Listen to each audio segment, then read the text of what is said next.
There was once a country which was terrorized by a cruel giant. He took what he wanted and wrecked other things because he enjoyed that.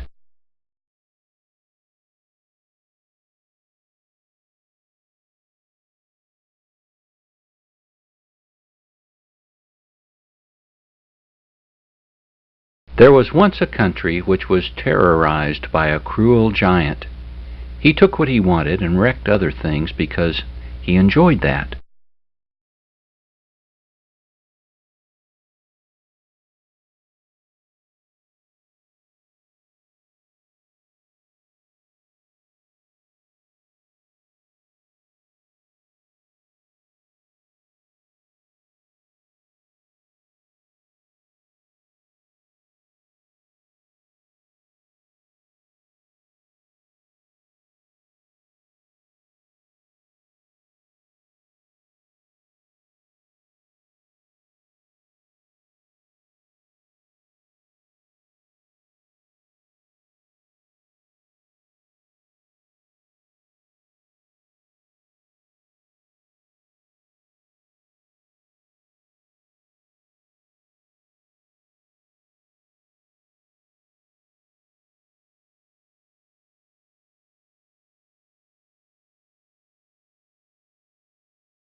There was once a country which was terrorized by a cruel giant. He took what he wanted and wrecked other things because he enjoyed that. He injured or killed the people who tried to stop him. He lived in a secret place so that no one could sneak up on him. A boy named Jack lived with his mother on a little plot of land in that country. When Jack was still a baby, his father had gone away to fight the giant and never returned. Jack and his mother managed a simple existence through the years by growing a garden and caring for a few chickens. They also had a cow. The milk from that cow and the sale of a calf each year made the difference between life and death for them. Then came a drought, when no rain fell for months and the garden withered and died. The chickens starved and were eaten one by one. Too soon Jack and his mother had only their precious cow left. One morning Jack's mother said, "Jack, you must take Brownie to town and sell her. We need money to buy food. I trust you to get the best price that can be had." On the way to town, Jack met a man who wanted to know where Jack was going with the cow. After Jack had explained the situation to him, the man offered to buy Brownie. Jack asked the man how much he was offering to pay. "Not money, young fellow, but the chance of a lifetime," the man said. "A magic bean from the tomb of Serenia, the enchantress of Boadicea. a magic bean full of wonder and delight, a magic bean that will change your life forever. His mother was waiting anxiously for his return, and she hurried out of the house when she saw him approaching. She met Jack in the yard and asked him how things had gone. Feeling very proud of himself, Jack showed her the magic bean. He expected her to be as excited as he was about the trade that he had made. "Oh, no, Jack!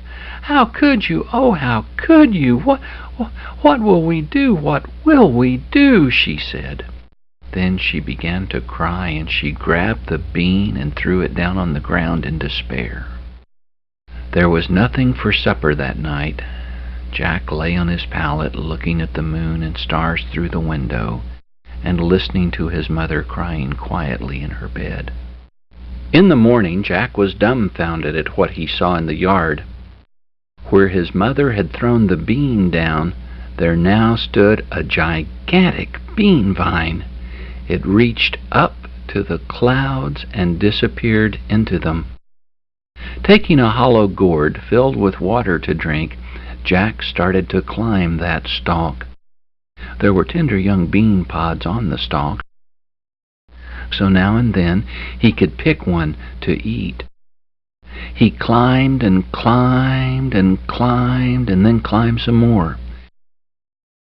About the middle of the morning, Jack came to where the stalk went through a hole in the clouds, so he climbed on through them. Coming out on top of the clouds, he found himself in a completely different world. The only sign of people that he saw was a house not very far away. The house was very large, with huge doors and windows, and the steps were as high as Jack's head. The front door was open to allow in a breeze, so Jack scrambled up the steps and tiptoed inside. Jack found himself in a hall with doors on each side. He could hear sounds coming from one of the doors. He moved quietly forward and peeked around the door jamb. It was the cruel giant.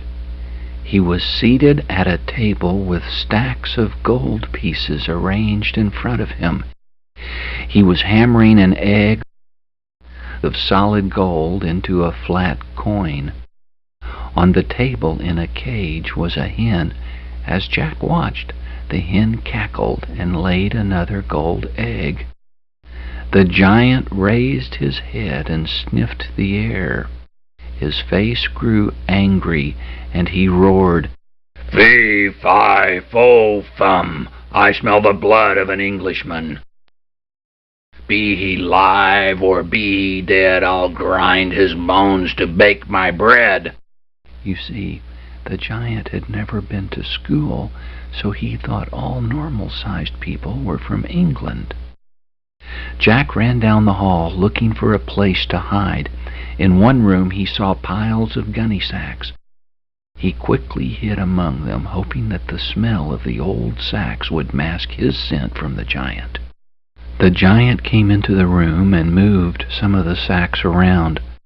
"Fee, fi, fo, fum! I smell the blood of an Englishman. Be he live or be he dead, I'll grind his bones to bake my bread." Jack huddled down and shivered with fright, wishing that he had taken a bath so that he didn't smell English. The giant didn't find Jack in the pile of sacks, and he left the room. Jack could hear him crashing and roaring in other parts of the house.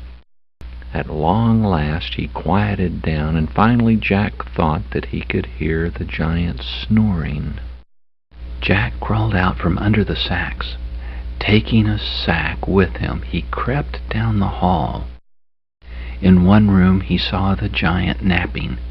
Jack went on as silently as he could to the room with the hen.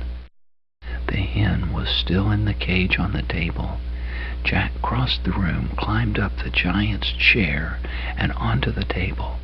The hen watched him with suspicion. He opened the cage, grabbed the hen, and began to stuff her into the sack. The hen squawked and struggled. Jack heard the giant coming. He closed the neck of the sack, threw it over his shoulder, and ran to the open window at the end of the table. Slipping through the bars, he dropped to the ground. Some nearby bushes hid Jack from the giant's view when he came to the window. "I'll catch you! You'll never get away from me!" the giant snarled. "I'll catch you and eat you! I'll suck the marrow from your bones, Englishman!"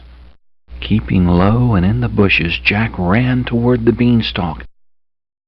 The giant came quickly out of his house, roaring angry, thrashing around in the bushes, glaring about, searching for the scoundrel who had taken his priceless hen.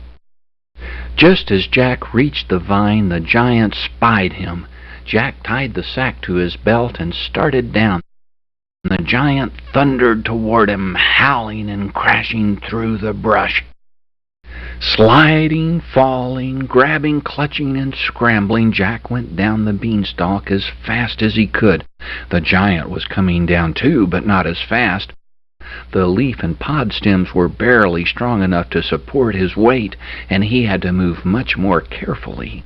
Nearing the ground, Jack began to yell, "Mother! Mother, get the axe! Quick! Get the axe, Mother!" He saw her come from the house with an axe in her hands. As soon as Jack reached the ground, he grabbed the axe and he began to hack and hew the base of the stalk. "Oh, hurry, Jack, hurry," his mother urged. He chopped far enough into the beanstalk that it began to topple. Up above, the giant screamed and fell through the air, spinning down toward the ground.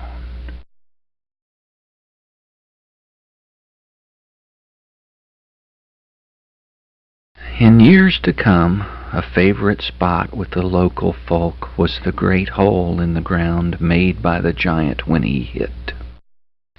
It filled with water and became a very pleasant place for picnics, fishing, and swimming. As for Jack and his mother, their immediate problems were solved by the hen's gold eggs. Jack was as generous and kind as he was lucky and brave, and he became one of the most beloved and respected men in the country. And of course, he was a rich hero to boot.